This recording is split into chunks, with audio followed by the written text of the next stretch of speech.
Continuing our reading in Poppy and Rye, today is chapter 19, called Poppy and Rye. Poppy and Rye gazed at one another by the light of the firefly flashes. He was quite sure he was looking at the most beautiful whiskers and pink nose he had ever seen upon any mouse with whom he was acquainted.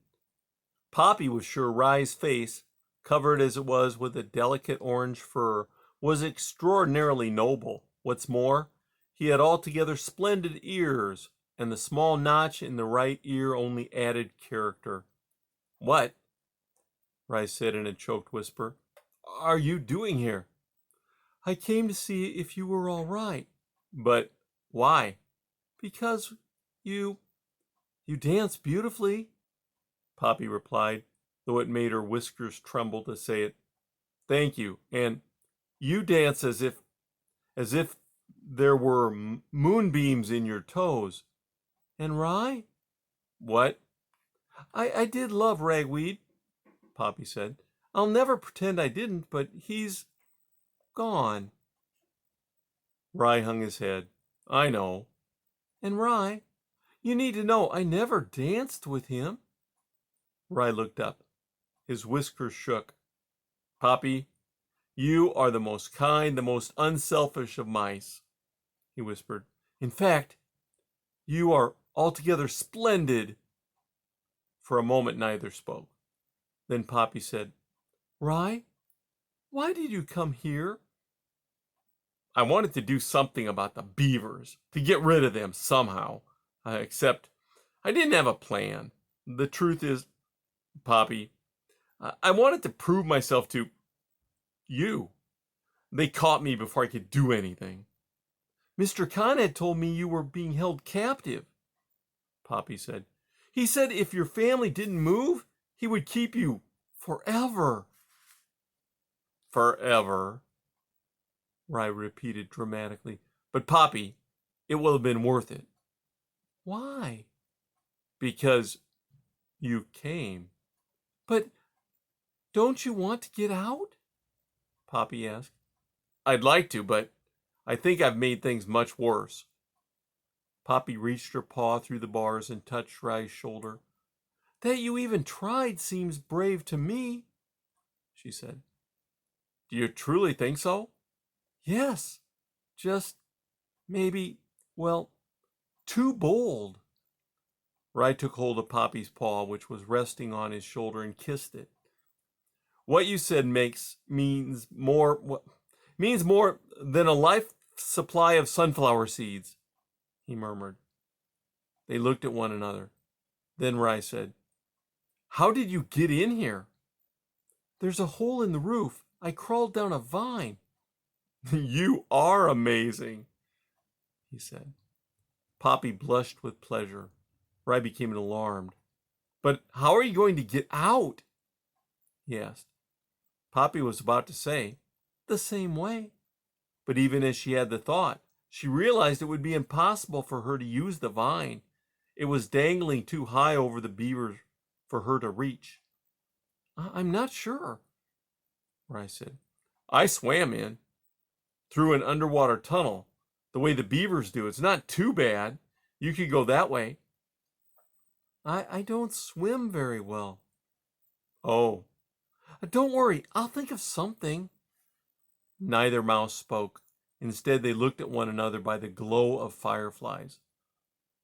"Rye," Poppy said, suddenly becoming more brusque as she felt the urgency to leave, "have you tried chewing through these bars?"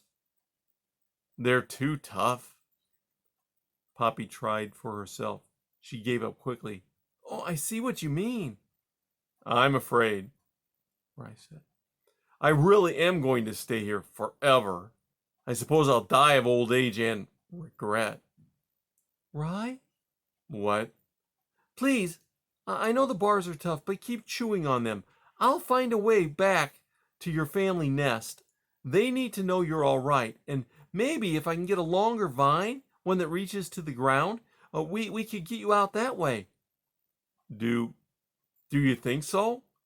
"Maybe." She started to back away. Rye, clinging to the twig bars, called, "Poppy!" What?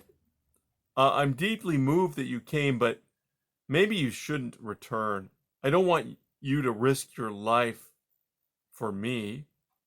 But Rye, she said, taking a few more steps toward the cage. What? I would, I would like to dance again. Oh, Poppy, Rye cried out. So would I, with you. Shh, Poppy cautioned as she backed away. Unable to take her eyes from Rye, she stumbled over a sleeping beaver's tail. She stood still. Rye, looking on, was horrified.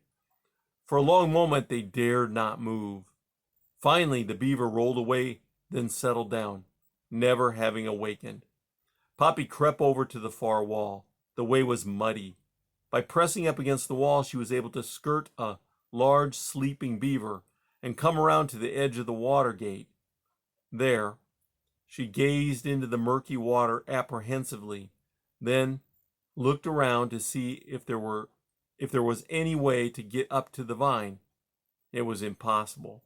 She had no choice. Reluctantly, she turned back to the water. The prospect of swimming caused her so much dread, she felt compelled to give herself a reassuring hug. Taking a deep breath, she jumped, hitting the water with a splash. Across the lodge, Mr. Conrad sat up and looked around. He had heard something. Taking a few sniffs, he detected a vague and unusual smell. He peered about, but saw nothing except bulky beavers sleeping. All seemed perfectly normal, and yet, what was it he had heard? He sniffed again. This time he detected the faint smell of mouse. Could the mouse have escaped? Now, better safe than sorry, Mr. Conrad allowed and got up. Approaching Rye's cage, he peered through the gloom.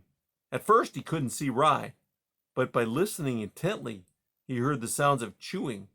He crept closer to the cage. Rye was at the back of the cage, gnawing on a bar. Mr. Conrad broke into a toothy smile.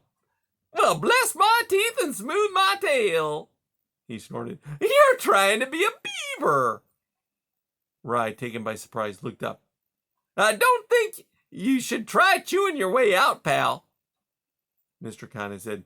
We need you to stay. Glowering, Rye said nothing. Just back away from those bars, pal. You don't want to cross over the line and force my paw.